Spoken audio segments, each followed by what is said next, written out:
HEZEKIAH Oyugi. Allow me to start from HEZEKIAH Oyugi's turning point. His story is long, and in many such recordings, you start by saying he was born here, he went. Even without including that, his story is still long. So kindly allow me to start from the point, from his turning point. In Kiswahili or in Sheng, we say we will start from the day siku ile aliangukia. In any business, in any environment, you tell people. I remember I was talking to somebody. I usually talk to a lot of people. I will mention him. His name is Sunday. People call him Bishop Sunday. Uh, he runs a church.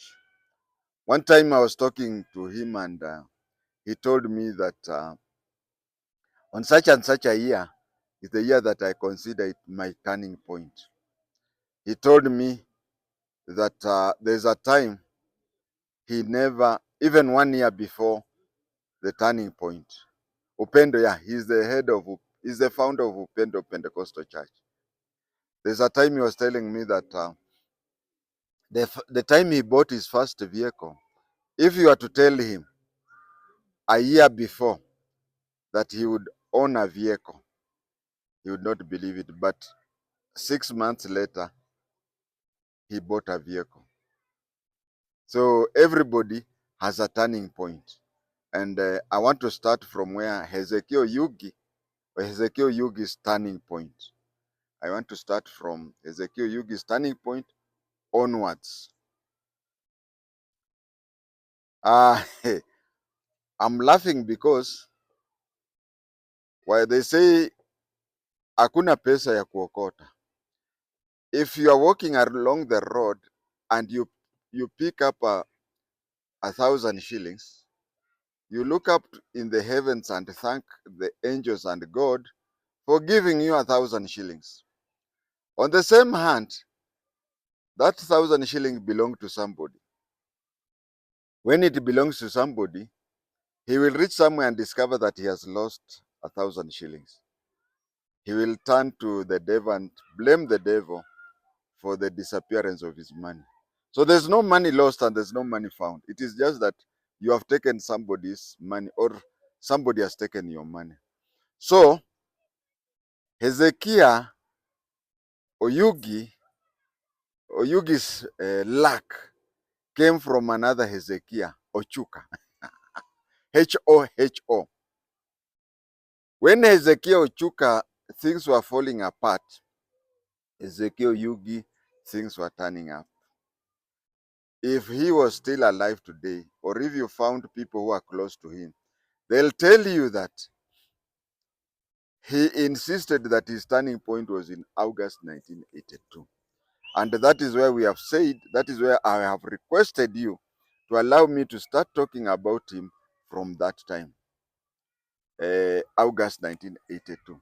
He was at that time the provincial commissioner in Rift Valley. He was a provincial commissioner, Rift Valley. And then HEZEKIAH Ochuka and other airmen tried to overthrow the government. We will not go into that.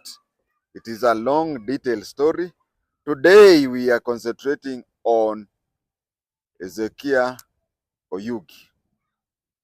It is said, and you see, NIS, Special Branch, you are taught one thing, that when something happens, and almost, if not all, everybody will give his or her version of what happened. Now, when most of them, or even all of them, agree, everybody will tell you what happened. And then you start off by placing together points that people agree. Then you look at the ones that they don't agree. Then, but the place where they agree, you take that one as gospel truth. These other ones, you start assessing the person, saying this one usually cheats, or this one whatever, or the way people are describing have coming. But where people, all those who are present, agree on certain points, then kindly take that one to be gospel truth. And what is everybody agreeing? People agree that Moi was hiding somewhere.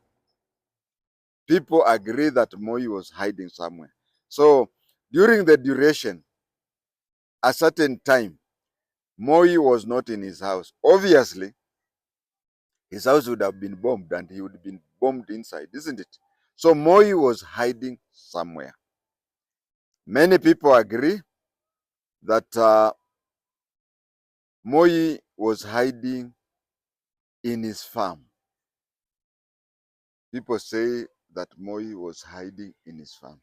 A person like Duale at times power gets into his head and misspeaks.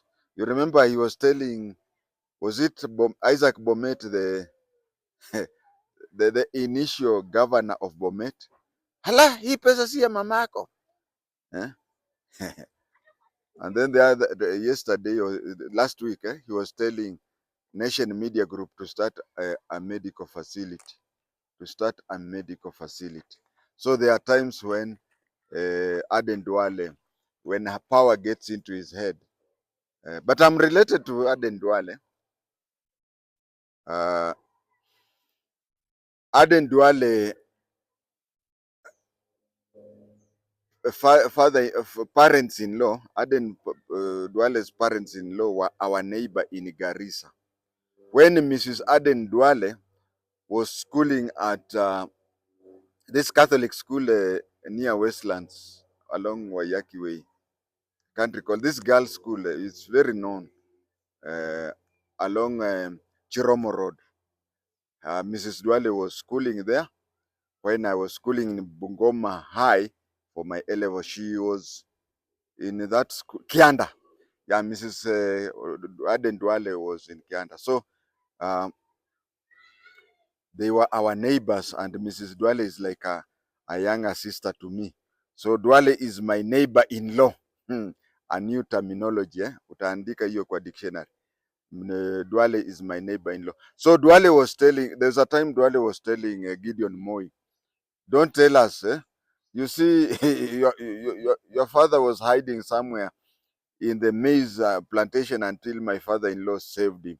So what we are trying to say is that Moi was hiding somewhere. Most probable, Moi was hiding in a maize plantation or just in a farm in Kabarak place. Next to Moi, surrounding Moi, were among, the president, even after being overthrown. You remember there was Obote who was coming to Kenya when he was overthrown by Tito Okello Lutua. He had to come to Busia. The security escorted him up to Busia. So I don't know what we can call Moi at that time, but Moi was surrounded by security officers, members of the presidential escort. But among senior officers, there were two Cherambos brothers. And then there was two Cherambo brothers, and then there was Oyugi. Oyugi was a provincial commissioner. Attending a DOS course, you attend a paramilitary course, but then you cannot compare Oyugi to the two Cherambo brothers, because one was the commander. The elder brother was the commander of the presidential escort. He was the commander of the presidential escort, a GSU officer trained in Israel.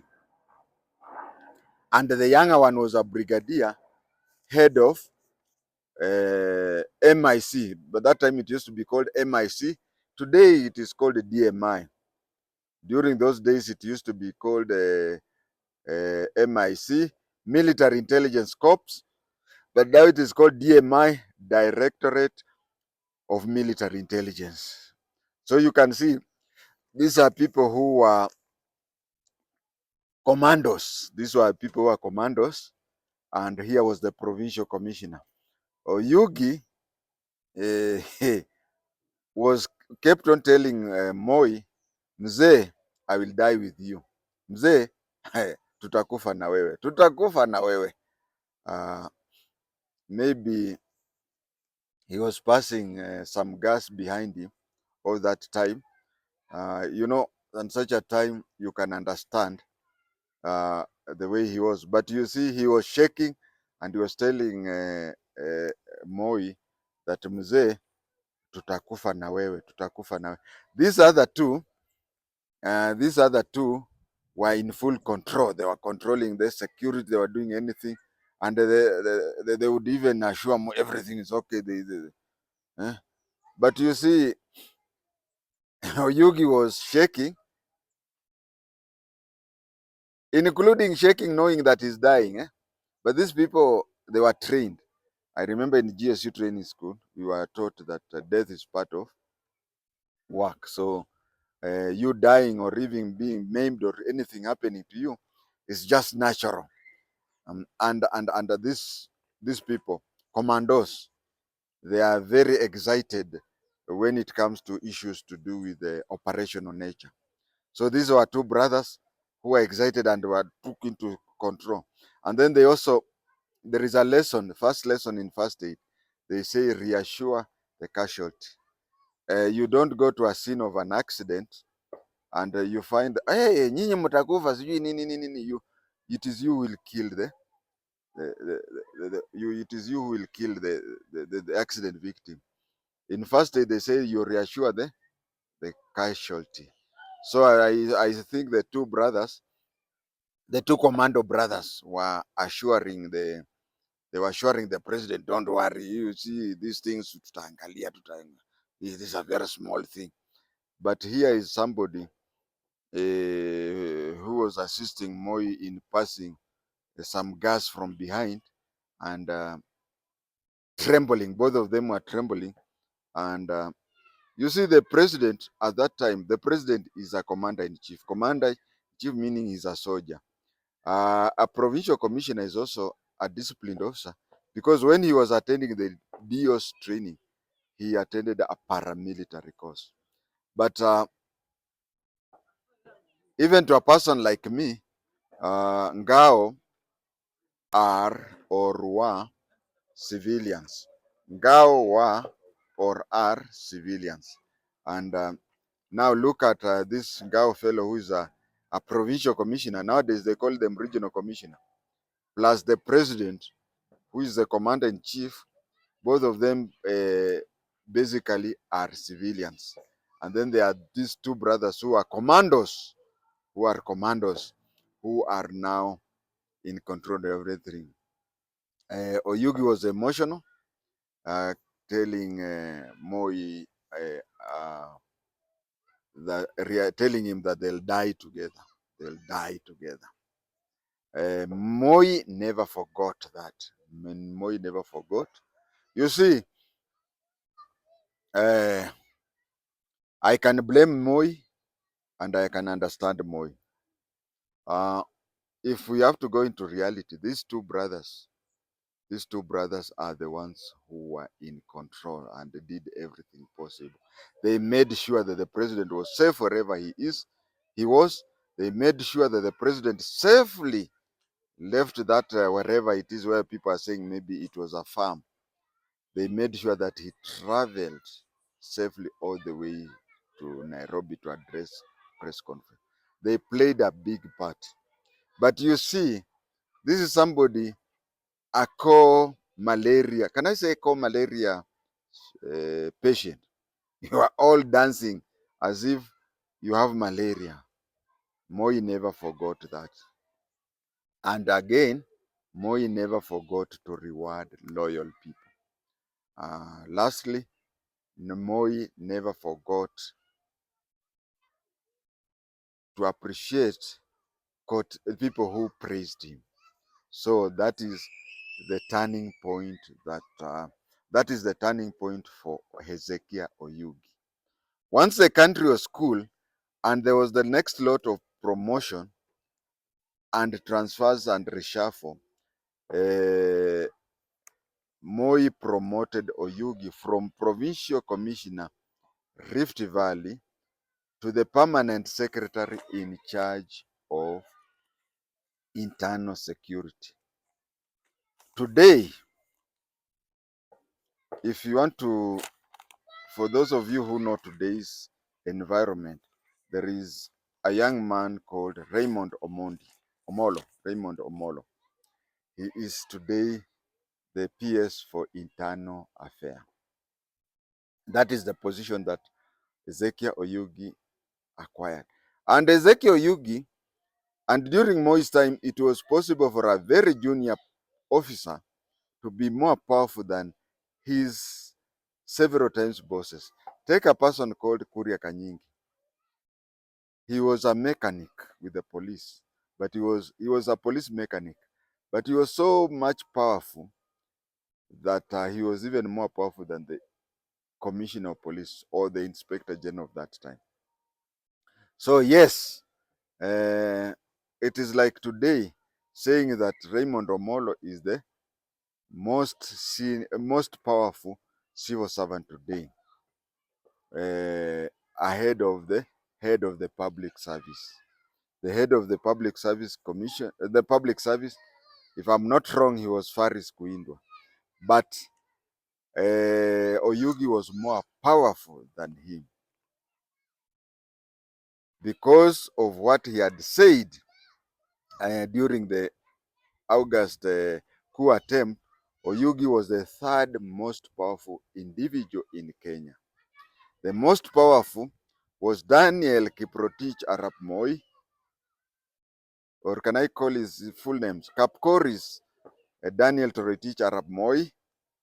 And the second most powerful was Kipiator Nicholas Kiprono Arap Biwot. Those are the two most powerful people.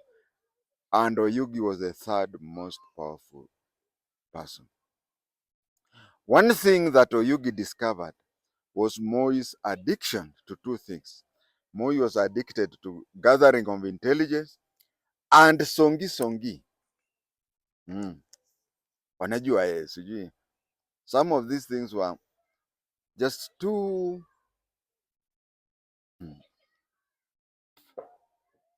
there are things that I would not even expect the head of the village elder to. I would not even expect a village elder to follow that. Let me just talk aside about another thing, which is, for example, you could go to Moi and tell him, so and so. Do you know that the kids he has are not his kids? Or do you know that his so and so's wife moves around with men? Moi could reduce himself to that level. Moi, there were times he would really want to talk things which were unpresidential. There are so many, if I started talking now, I would take an episode. So let me just say, one thing that Oyugi discovered was Moi's addiction to intelligence and songi. Having been a provincial commissioner, Rift Valley, Oyugi knew that a report from, say, a place like Kainuk would take between a fortnight and a month, to reach Moi. I want to say that because I used to work in Kainuk, but at a place called Amolem. Amolem is 3 miles, distance from Kawangware to Udhiru, but inside a national park. So Kainuk is on the highway, but I would go inside the South Turkana National Park, a distance like from Udhiru to Kawangware. So this is what I'm saying, that I'm giving an example of a place I know. He knew that for intelligence to come from, he knew that the intelligence to come from Kainuk to reach the president would take between a fortnight and a month. So he looked for a way where he could get it quicker. He looked for a way where he could get it quicker. He then introduced what was then called special deals. Special deals. Of course, with a compromised government and knowing how powerful he is, it was not hard for him to get a serving or even a former intelligence officer to have a 1 month training session with those DOs, whom he called special DOs. So yes, those DOs started collecting intelligence. They were trained in 1 month for intelligence, and graduates being trained for 1 month. I attended my basic special branch course with the people who are in primary level, standard 7, and we undertook a 4-week course. Now, if you get how many districts were there? 40 or 40 something. Let us say getting 40 people seated somewhere in a month, and all of them are graduates, they can make the best lot of intelligence officers. So he introduced what was called special deals. I have already uploaded a tape on special deals, but I will try to summarize. I've even uploaded a video on HEZEKIAH OYUGI, but this one is a more comprehensive one, fully detailed. So I think if you have time, you can still watch the other two, because I'm sure there are some things that are not covered here. Um, each and every district had a DO. That is what I was saying about special DO. I have a full tape talking about special DO, which I recorded. Is it a year or a year and something before? These special DOs, as I said, they were gathered equal to the number of districts in Kenya. Each district was said to have one special DO, whose only assignment was to gather intelligence. The DO must have been a native of that district. Must be a native of that district, because let's supposing, okay, let me say the special DO in Mandera is somebody from Mandera, and not just from Mandera Bon Town. We have Mandera Bon Town, like my children. I don't know if they were to be made a special deal for Kakamega, if they would have done it, because they have 95% of their life have been out of home. So it is somebody who grew up and whatever, somebody who was fluent in the vernacular there. And fluent does not mean a person like, you see a person like me when I speak Kikamba. Kikamba nende kiyezo takamba, alamu mete balabeta wo kasikeu kadonzweni baba kube na wote. I speak very fluent Kikamba. Eke gusingi manyete kion simpe. Even Kisi I speak. There are several languages I've just given to, where I can speak and people say my accent is flawless. But they don't pick somebody like that. What they pick somebody who is first of all from that district. They don't take somebody from YG and take him to Mandera. No, has to be somebody from there. 2, has to be somebody who is very fluent in the language, and by being fluent is not like the way I've just talked. He has to be fluent in understanding hidden messages. You see, some people when they are talking their vernacular, they can reach an extent where they talk things whereby you who understand the language can really understand it and even write reports about it. But you have not gotten there. Is it what we call in English reading between the lines? Yeah, they have to read between the lines. Again, being people who are born and brought up in that district, the politician, and not just politician, the locals in that place, they have a lot of confidence in him. They have a lot of confidence in him because they know. It is, you imagine you are just transferred the other time. Maybe you have never been to that district, and before you even settle, like the people, they are saying that police officers should stay in one place for 3 years. So you spend 1 year acclimatization politically, that is.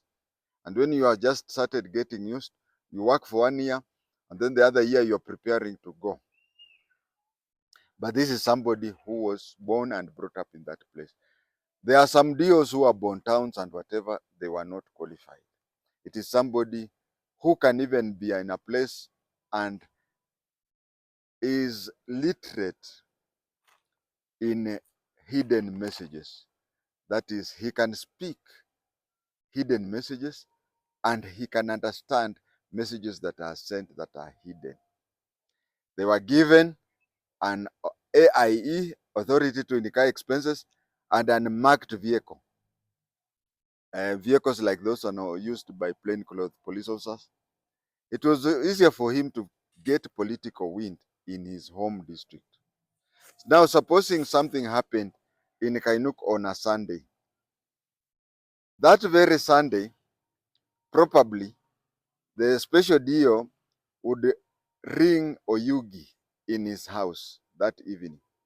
By 10 a.m., that is on Monday, Oyugi has told Moi what had happened in Kainuk. On the other hand, a special branch officer, who is the handler at Kainuk, would report on duty in Lodwa, would report on duty on Monday. Then the written intelligence report, IR, would leave the district for the province, Nakuru, Rift Valley. For the province, it will reach on the province on Tuesday. Remember, it is something that happened when? Sunday. It will reach Rift Valley province in Nakuru on Tuesday. And Nyati House would get it on Friday. When Nyati House gets it on Friday, Kanyotu would get it on Saturday. What am I trying to say? Something happened on Sunday. Kanyotu is getting it on Saturday, 1 week after the event, while Moi got it the day after. So on Sunday, when Kanyotu goes to brief Moi, Moi already knows it. Remember, special DOs were interested more in Songis since they were local. They were more interested in Songi, and they were also more interested in local politics. While the special branch officers had to rely on facts, and they had a lot of, their mandate was very large. They had to advise the government on issues to do with every ministry, education. Like now, I would expect that they are briefing Moi about help. They are briefing about Moi about school capitation. They are briefing Moi about agriculture. Not Moi, Ruto. They are briefing Ruto about a lot of things. About the four-band university thing. So when they talk about those things, they have a lot of things to tell the president. But the special DO had two things: Songi, and also the political environment in their home district. Remember, you are going to talk about education. For example, just to give an example, I'm not saying it has happened. For example, you will be telling the president, today is March. Okay, it is August, but let's say today is March. The teachers who did, what do you call, the teacher who did invigilation during the November examinations, those teachers are yet to be paid. Their morale is low. You'd even say that the National Youth Service camp in Lomut, Sigor, they are fighting with the natives about water. The natives think that the National Youth Service irrigation scheme is taking a lot of the water from their rivers. such things. You're talking a lot of things. I'm just giving an example. So many things that a special branch officer or an NIS person would say. But of all those topics, if I can remember, there were 18. Yeah, there are 18 topics, headings that we were told. We were told if you have a report and you look at the 18 topics and you find it is not among them, then know that it is not of, it is NSI, not NIS. It is NSI, not of security interest. So you cover a lot of things. You cover a lot of things. You also talk about the bribery on the road. That roadblock is now being used as a. You talk a lot of things. Let me just say you talk a lot of things. But special DOs were interested in only two things. They were interested in political affairs and also songi about the locals. And you see some of the songis that I've just said, people blame me for repeating, but I repeat to emphasize. Some of the songis that Moi used to listen were ati ni mzee wa kanisa. Unaona fulani bibi yake she moves around.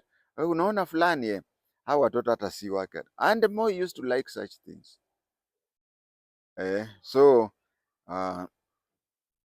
songi, Moi gave it more attention than what do you call intelligence.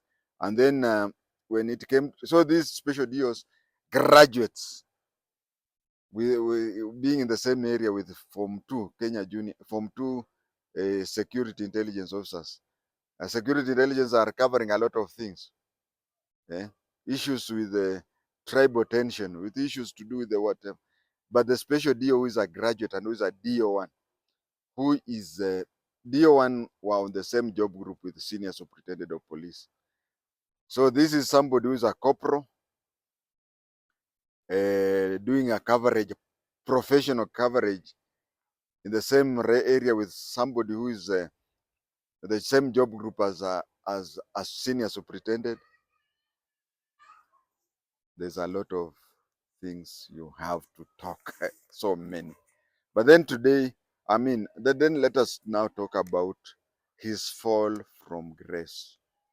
HEZEKIAH Oyugi's fall from grace. You can see that he was very powerful. He was doing a lot of things. He succeeded for once to create a wedge between Kanyotu and Moi. You remember, if you have been watching my video, I have said that Kanyotu used to make sure that nobody influential can be there who could take over from him. So he had cut all the links. He was the only person with access to Moi. But Oyugi came up with this special deal where he, whatever Moi wanted. You see, there are two things. There is what you want and there is what you need. So special deals used to give Moi what he wanted, and special branch used to give Moi what he needed. So he was very powerful. But then they say the higher you go, the heavier you fall, isn't it? There is something else NTV kwa hii kipindi ya Twende have taught me that if you are climbing a mountain, there comes on the way for your body to get used to that heat. You may be physically fit and you may decide to just walk straight up to the peak of the mountain. According to Njor, what is his name? I can't remember. The presenter of Twende in NTV every Sunday. He says that if you rush up to the tip of the mountain without going to those camps which are on the way, you get hate sickness, isn't it? That one also is something that happens with somebody who rises up to the power. And they say the higher you go, the heavier you fall. The higher you go, the heavier you fall. So we want to concentrate now on his fall from the grace. When there was tension between Ouko and Moi,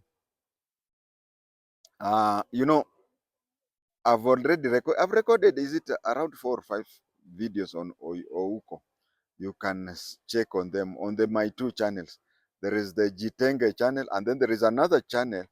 When somebody hacked my channel for the short period that I had no access to JI-TENGE, I started another one called James Wateng. I've talked about Biwot and Ouko concerning Ouko's death. Now let me talk about his fall from grace.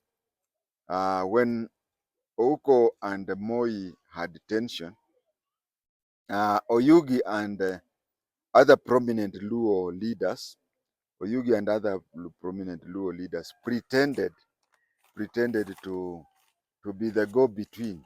They pretended to be the go-between. But even if you wanted to be a go-between during Moi's time, you had to be very, very careful, because when Moi hated somebody, he never wanted you to go near that person. So Oyugi pretended to be assisting Ouko while spying on Ouko. So I want to tell the people, especially young ones, even those of my age, you see, some of this information I got because of having worked there. If I would not have worked there, I would not have had it. So let me tell everybody. There was, during Moi's time, if you fell out of favor, with the Moi, there were two things. There are several things, not even two. One, if you are in a position, he would remove you and place a person from your place to take over you. If Moi disagreed with a Kikuyu, he would remove a Kikuyu and replace him with another Kikuyu. If Moi disagreed with a Luhya, not only Moi, even Jomo Kenyatta, when Henry Pius Masinde Muliro voted against the government in the JM Karaoke inquest, he was a minister. He was replaced as a minister by Nathan Waliaura Munoko. Now, what the Moi government used to do and what Kenyatta government used to do is, anything happening, you are replaced by somebody from your home area. So another thing, once you disagreed with Moi, people from your home area would handle the issue. Delegation would come from your home area. So what happened is that I don't want to repeat about Ouko so much, but I'm forced here because but you are free to watch those videos. Ouko went to a lot of people to seek for intervention with Moi. In his capacity as Minister for Foreign Affairs, he had advised Moi against going there. And I want to clarify, a lot of people have talked about, I've not even commented on my other videos, but I'll comment here. I'll comment here where people are saying that Ouko was called Your Excellency. So Biwot said that you see, he wants to overthrow you. I want to be very quick there. I want to say that during the Jomo Kenyatta time and during Moi time, nobody else was allowed to use the word president or vice president. It was reserved for the head of state and it was reserved for the deputy head of state. Apart from ambassadors, nobody else was allowed to use the word His Excellency. Today, even the county governors are calling themselves Her Excellency, His Excellency. Those days, calling anybody Your Excellency was treasonable. So, when they went to America, they have their way of recognizing people. They recognize the most important person they recognize is head of state. The second most important person they recognize is the deputy head of state. And the third most important person they recognize is the foreign affairs minister. So in countries like Kenya, the head of state is at the same time the head of government. So the second most recognized person In the diplomatic angle is a person called Minister for Foreign Affairs. And since ambassadors are called Your Excellency, Ministers for Foreign Affairs are called Your Excellency. Even today, you have seen meetings done in the region and whatever. You'll find that the master of ceremony will be saying, we can now welcome the Tanzanian Minister for Foreign Affairs. I don't know his name, but he'll say His Excellency so and so.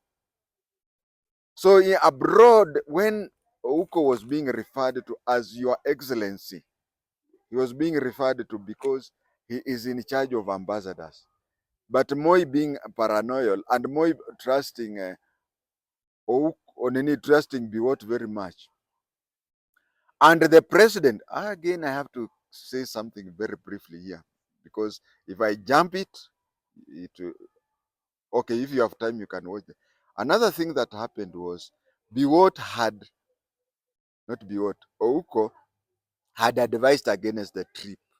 And when they went there, Moi pretended that he had remembered something to meet the American president. And the American president told him, can you send your Secretary of State? Secretary of State is the cabinet secretary. Secretary of State for Foreign Affairs to come and tell me. If I find it is important, then we can meet.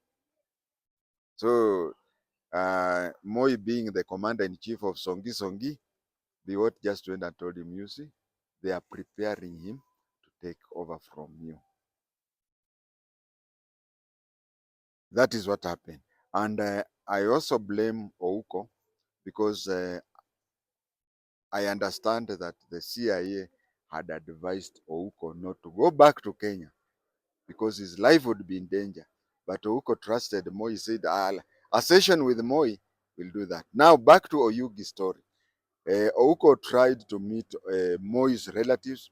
The then district commissioner for Kericho, Peter Kibiego Lagat, was a biological nephew to Moi. We have people like Zipporah Kitonyi. Zipporah Kitonyi was a niece to Moi, but not a biological niece. Her mother, when her mother got married to Kitonyi, said that she can only get married to him if Kitonyi, the father to this fellow, Star, Star newspaper, Dion's Place. Hii inaitwa nini your media house? Kitonyi, when he was marrying his wife, she gave him a condition that there is a very bright boy in my home area. You have to educate him. So Zipporah Kitonyi's father is the one who educated Moi. So and Moi, having grown up in the Kitonyi home, Kina Zipporah Kitonyi and this media house owner treated Moi as an uncle. So they are not biologically related, but Kina Kitonyi's, Kina Zipporah, and Kina Ruben Chesire. The Kitonyi who is in the media house is a son. I think is a son to Zipporah. But what I want to say is that Ruben Chesire and Zipporah Kitonyi, these are people whose mother adopted Moi as her brother. She's the one who gave her husband a condition that he must take Moi to school. So that is, Moi is an uncle to them that way. But Peter Kibiego Lagat is a biological. His mother and Moi were siblings. So the trip that Ouko made to the trip that Ouko made to Kericho was to talk to a nephew of the president, to talk to the president. And you can remember there was an accident, a stage accident as he was coming back. That one I've covered. I'll not cover that. So Ouko, as I've covered in other tapes, Ouko tried to get people, Luo prominent people, to talk to Moi. He tried to talk to Peter Kibiego Lagat, who was an nephew to Moi, and so on and so forth. So among the prominent Luo that Ouko talked to, those who were to have a session with Moi and tell Moi to forgive. You see, Ouko had not even done anything wrong, but you see, in Moi's time, he wrongs you and you seek for permission. I mean, you apologize to him for having wronged him. So that is there's plan B that he had, whereby Ouko was to send prominent Luos to talk to the president. Um, so these prominent Luos are the ones who are coming to see Ouko at night, so as to plan on what to tell the president and how to do it. And when they came to talk to the president, to talk to Ouko, they insisted that nobody should be in the compound, and that explains why on that day there were no practically there was nobody in the compound. Practically there was nobody in the compound. Uh, Practically there was nobody in the compound when but in reality, Selina Were was around. Watch out. Watch out. I'll talk about Selina Were. After taking a cup of Sturungi, I'll organize myself and talk about Selina Were. Now, the reason why the compound had not to have anybody was the purpose that nobody, Ouko was told that we are not even sure whether your domestic workers are spying on you. We come to your place, your domestic workers pass the information that we were there. Then when we want to meet Moi will not want to listen to us. So the best thing is let us meet you when you are alone. So that day, Selina is the one who remained behind, and you will watch that one in the Selina video. It's a long one. Imagine we are approaching 50 minutes and still I've got a lot to cover. So Uko was expecting prominent Luo people to meet, but the people who came there were Kalenjin. Not Kalenjin, Rift Valley. Let me replace it with the Rift Valley. Because what Ouko did was when he went there, he found people in GSU. And it is only in the Rift Valley that up to that time that you could find people have cut their ears. Eh? They have cut their ears. So he found those people. Those are only Maasais and Kalenjins. Previously, before independence, Kikuyu used to do that, but I think around independence they stopped. So when he saw people with the with holes in their ears, he tried to run away, and then and that is when he was held up, and that is a story which will be in the Selina thing. Now, Oyugi having worked with Moi and knowing how Moi would turn against you, and any leader will turn against you, when it was convenient, Oyugi was ready to spill the beans. You see, there are times when things turn, and it becomes it even happens that for example, assuming that Moi or even a president killed somebody in your presence, in many jurisdictions, not just in Kenya, it is very easy for you to tell people that it is me who killed him, and you are hanged so that the president is not blamed. I'm only giving a figurative figure. So having worked with Moi and knowing Moi would turn against him, when it was convenient to Moi, Oyugi was ready to spill beans. He claims to have watertight evidence which will not only absolve him, but will bring down big men. Will bring down big men.